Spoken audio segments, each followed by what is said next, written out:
What's the most underrated, uncommon field, but yet more payable? See, here's the thing. It's about industry, all right? What you're talking about by saying field is basically industry.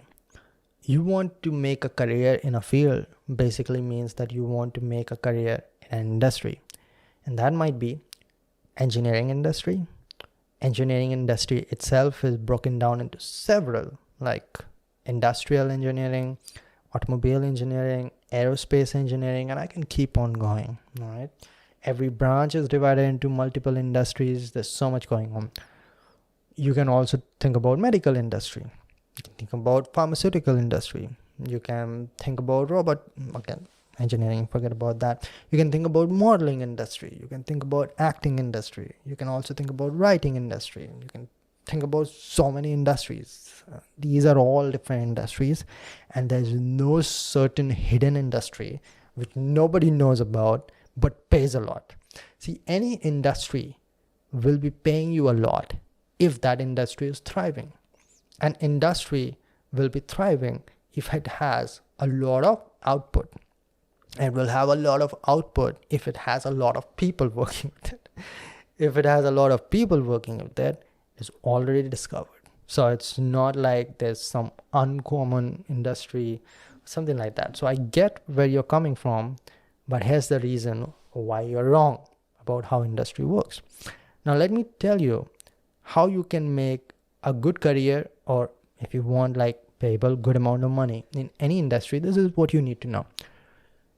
Any industry will pay you heavily if you understand that industry very well. Any industry. For me to publish this book, I had to understand the writing industry very well.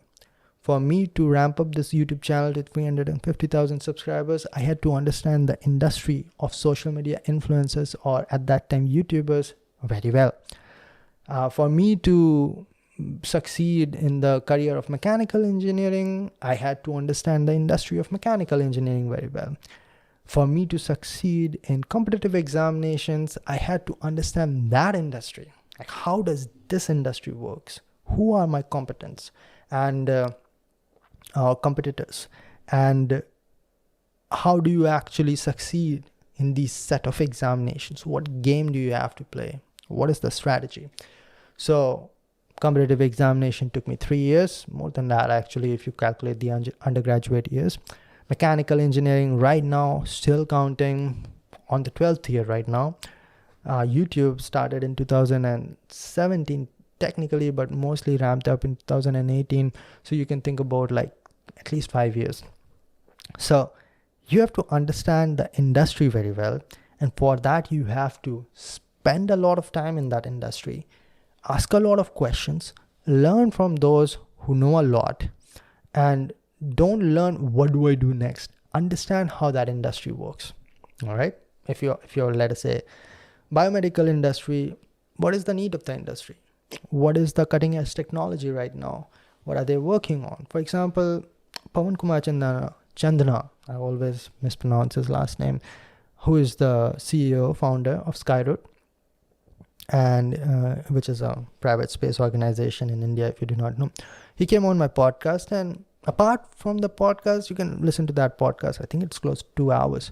But before and after, we talked a lot. And he spent 6 years in ISRO. But I've spent over a year in ISRO. And I've seen so many people spending more than 10 years in ISRO. But why he was different is because he was trying to understand the industry. Other people were just doing their job. Some doing excellent jobs, some just settling down with a government job, some just happy with what they got so far. But he got the same job, but he was asking questions. How much does this industry produce? What is the demand? Where does the demand come from? You talk to him ever if you get a chance, and just talk about the space industry. He knows a lot. He knows way more than what he needs. And that's the key. Like, you have to understand the industry. And that's why he was able to start a company in that domain, that fresh domain in India, at least at that time. So you can pick any industry, learn extremely well about that. Will take a lot of time, will not pay you for that, and will be full of struggle, full of failures, and that's what teaches you the best. So Pawan was also talking about his struggles during the COVID time. It's actually discussed in the podcast, and he went through it, right?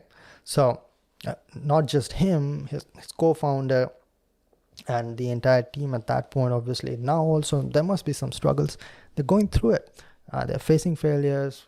SpaceX is facing failures. Every company, every startup, every person who is doing anything different, they're all facing failures, and that's what teaching them the most. And this is what most people are afraid of: struggle, failure, and resistance and friction. So yeah, that's what you need to know about industry. Sorry to completely not answer your question, because I feel personally that question is wrong. This is what you need to understand, because without that, I always call it, your first assumption is wrong, and with your first assumption wrong, your theorem is wrong. Simple as that.